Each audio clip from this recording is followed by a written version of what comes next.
Salut YouTube, c'est Darklaze de la team SFD pour une toute nouvelle vidéo. Depuis pas mal de temps avec un nouveau format This is Manga Time qui consiste en gros à présenter des mangas en détaillant le synopsis et en y apportant par la suite une critique plus ou moins objective puis une critique subjective. Commençons directement avec Sunken Rock qui est un seinen de 25 tomes au Japon et 24 en France actuellement. Il a vu le jour en 2006 par Boichi, qu'elle a écrit et dessiné et qui est réputé pour le réalisme de ses dessins.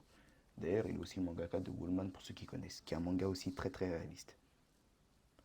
Le manga nous fait suivre le parcours et le combat mené par un gang coréen dirigé par Ken, qui un an auparavant suivait ses études au Japon. Le principe du gang est justement de se battre pour la bonne cause entre guillemets, puisqu'il protège les habitants et se rapproprie les business dirigés par des gangs ou organisations antagonistes. Dès le début du manga, nous voyons Ken. Oui, c'est moi, j'ai un regard méchant. Ha ha ha. Nous voyons Ken se battre encerclé de 4 hommes. La narration explique qu'il est devenu un lycéen bagarreur après avoir perdu ses deux parents, même toute sa famille d'ailleurs. On apprend tout de suite après qu'il est amoureux d'une lycéenne nommée Yumin et lui fait même une déclaration avant de se prendre un gros râteau. Mais il a su garder la tête forte, la tête haute plutôt. Il faut jamais baisser les bras, surtout face à une tentation amoureuse. Et Du coup, Yumin lui apprend en fait qu'elle est coréenne et que son vrai nom c'est Yumi, parce qu'avant c'était Yumin avec un N et maintenant c'est Yumi sans N. Et lui dit qu'elle va aller devenir keuf en Corée. je m'appelle Yumi, je vais devenir keuf en Corée. Allez, salut. Un an plus tard, Ken voit par pur hasard qu'elle a finalement réussi à devenir policière, en seulement un an. Sous le choc, Ken décide de poursuivre son amour et s'installe en Corée. Du coup, il va habiter à Goshiwon, qui sont des toutes petites pièces pour des étudiants en Corée qui font office de lieu de vie. Ça peut être sympa comme habitat, mais le sien est légèrement pourri. Hein. Légèrement.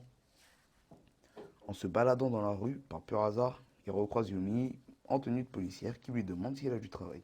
Du coup, Ken il est gêné, tout ça, et lui ment en disant qu'il travaille dans une compagnie de jeux vidéo.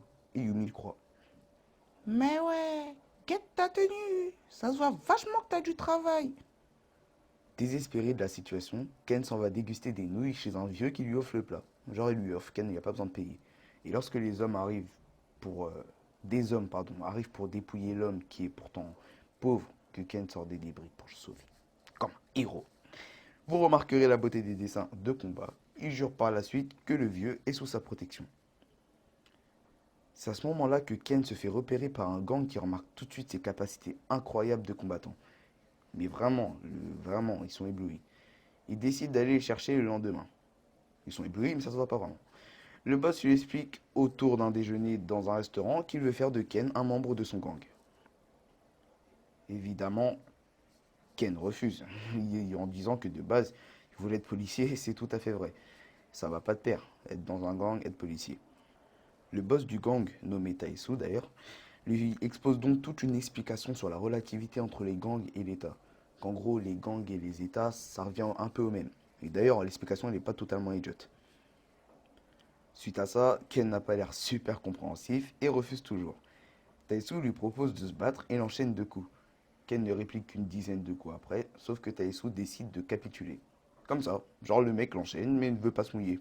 Non, surtout pas. Après le combat, en compagnie du gang, Ken revoit Yumi dans les rues. Il réfléchit dans sa tête et demande si c'est possible d'obtenir une boîte de jeux vidéo, c'est-à-dire son mensonge, qu'il a sorti à Yumi, d'obtenir une boîte de jeux vidéo tout en ayant un salaire annuel. Après qu'il en ait eu l'acquisition de Taesu, Ken se décide finalement à rejoindre le gang en tant que boss, parce qu'il se dit que du coup il pourra toujours tenir le mensonge qu'il a sorti à Yumi la première fois. Du coup, Ken accepte finalement de devenir le boss de la Sunken Rock. Sunken Rock trouve évidemment son originalité. Au final, ça raconte la vie d'une bande de voyous en quête de justice, mais l'auteur ne fait pas l'erreur de nous proposer une histoire où les bagarres s'enchaînent bêtement. Non, il pense aussi à établir un fond derrière l'histoire. C'est-à-dire que chaque personnage a une psychologie propre et intéressante à percevoir. C'est intéressant de voir les choses de son point de vue, de voir comment ce personnage évolue avec les autres, de voir sa façon de penser, etc. Et malgré leurs différentes façons de penser, au final, ils forment un groupe qui donne un ensemble très excellent par rapport au manga. Sur ce, les amis, après cette présentation qui j'espère vous a plu, n'hésitez pas à lâcher un pouce bleu, à nous dire ce que vous en pensez en commentaire. N'hésitez pas aussi à nous proposer d'autres mangas que vous aimeriez qu'on aborde et surtout, n'hésitez pas à vous abonner.